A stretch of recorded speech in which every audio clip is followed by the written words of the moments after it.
What's up, guys? So we've got the big news, what's going to come in October content-wise from XL Games. So, hello, this is Archeworld. We will inform you about the upcoming major content updates in October. So it says 1v1s, 3v3 Gladiator Arena will be updated. So you'll be able to officially tell who is the strongest and pick out which team works best. In addition, a higher level hunting ground will be added for the Ancestral level users to provide improved XP rewards. With Lunastones for accessories, you will be able to strengthen your skills and grow a more powerful character. Test your limits in the 1v1 Gladiator Arenas with the strongest character and become a glorious ranker to earn BSLT rewards. So summary, we have beta service 1v1 and 3v3 arenas to be open. You can enter an arena in Two Crowns Gladiator Arena area at a set time throughout the Arena Manager NPC. When the 1v1 arena is officially open, BSLT rewards will be paid according to the season rankings. So we have our first implementation of BSLT being generated and earned in-game by doing something. So arenas, 1v1, it's very, very interesting here. So we will see what happens, how much BSLT is given out, what are the rewards, how long the season is it a week, is it a month? We don't know. Is it a season? Is it 3 months? We don't know. So when we have more information on this, we will find out. For anyone that played ArcheAge, though, let us know in the comments down there, what were the arena rankings? Was it weekly? I think it was weekly, if I remember correctly. It's been a long, long time, though. So it could be weekly that you give out, prizes. The first batch, though, they did say it is going to be a beta, so it's going to be no prizes for the first, set period of time. And then when it's officially opened, we're going to have BSLT rewards. So maybe not right away, maybe not in October for the rewards, but it will be coming soon. The hunting grounds for Ancestral level users will be added. Several hunting grounds with Ancestral monsters will be added in the East and West continents. This is a very interesting change because where are they going to put these monsters? Is this going to be new zones? Are they going to revamp some of the monster areas in the East and the West? So this is very crazy. I don't know. I mean, because there were no Ancestral level monsters in ArcheAge down in the South.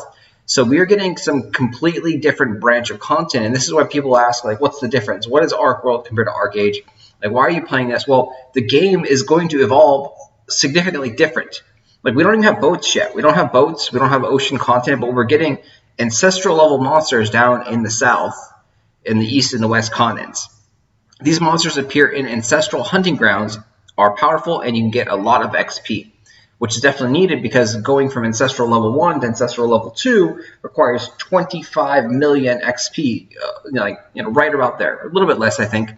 So this is an interesting change. So also a good way to level up your skills. If you don't have your skill trees all leveled up, which most people don't, most people only have one set of skill trees leveled up to 55, you're going to need some way to farm EXP to get those skill trees up.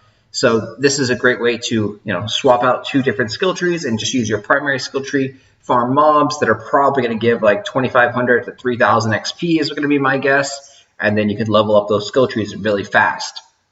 All right, and then lastly, a Lunastone enchantment only for the accessories will be added.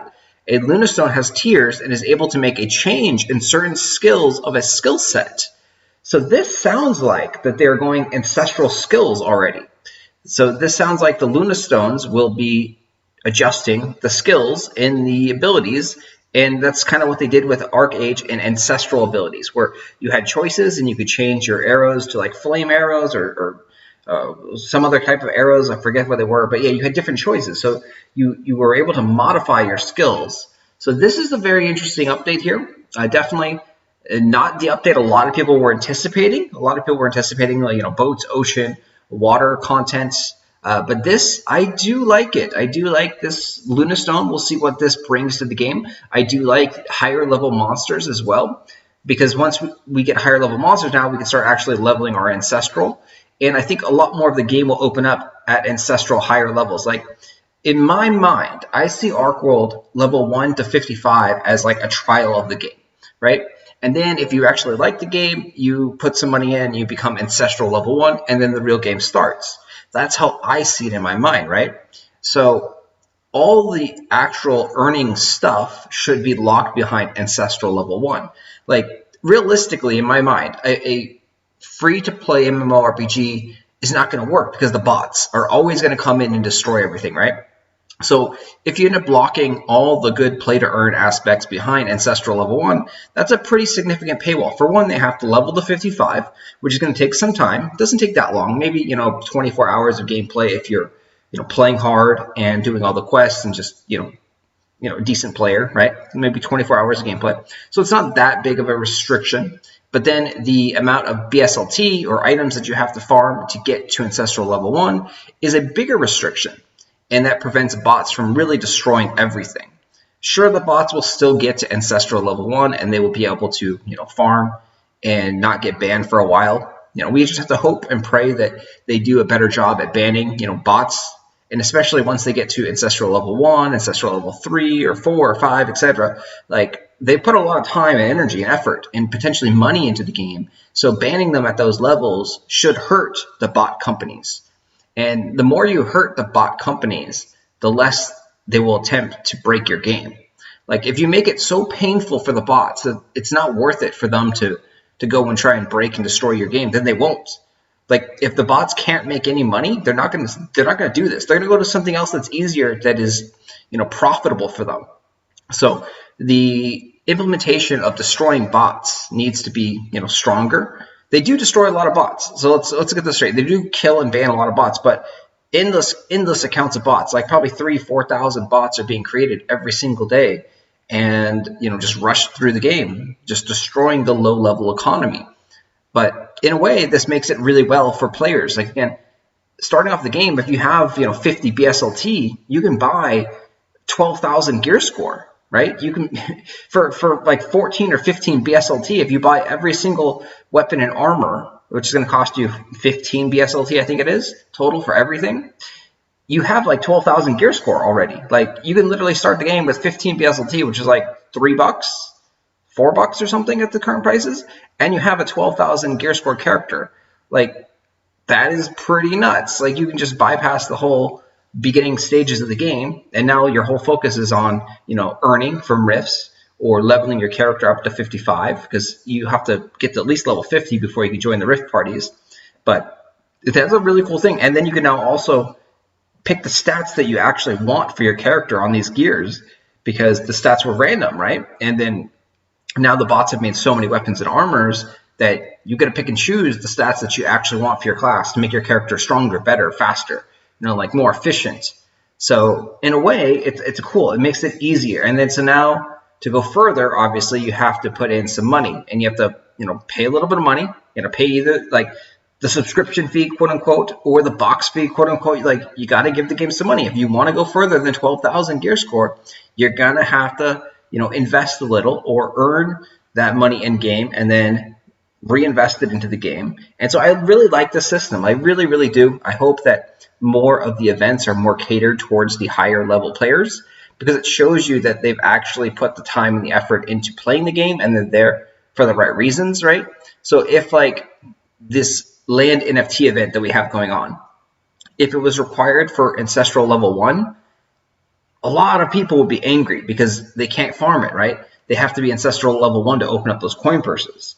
So a lot of people would be very angry. But if they were to do that, they could make the drop rate significantly higher, right? Because there would only be, 100, maybe 500 people that are Ancestral level 1 that are opening up these coin purses, so they wouldn't have to worry too much about thousands and thousands of land NFTs being produced because of all the, free-to-play players. So unfortunately, though, it wouldn't be advertised as a free-to-play event in that sense, because you'd have to be Ancestral level 1.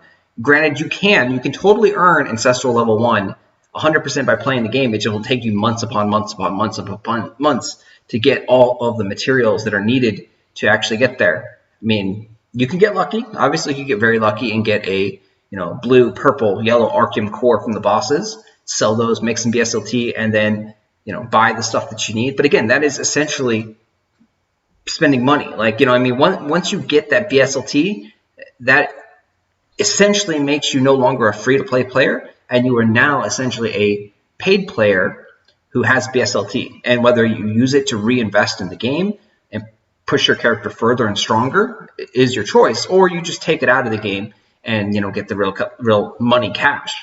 So yeah. All right, guys, I will talk to you guys later. Thanks for watching, and let me know what you think of this update. I'm excited. I'm very, very excited to see what happens and where these monsters come. The Lunastones also excited to see if they are a craft or if they're a drop from these monsters. I'm assuming it's going to be at least a drop. You're going to at least need something from the monsters in the new area to craft or make or get these Lunastones, is my guess. It also says it's going to have different tiers. So a Lunastone has tiers. So yeah, I'm excited to see what they bring in here. A little disappointed there's no ocean content, no news on the Aqua lands. But we'll see. We'll see. That's coming. That's coming soon. So we'll see. All right, guys. Thanks for watching. Sorry this one took so long, but I went on a tangent, as I always do. So you love me or you hate me. I'll talk to you guys later, guys. Thanks for watching.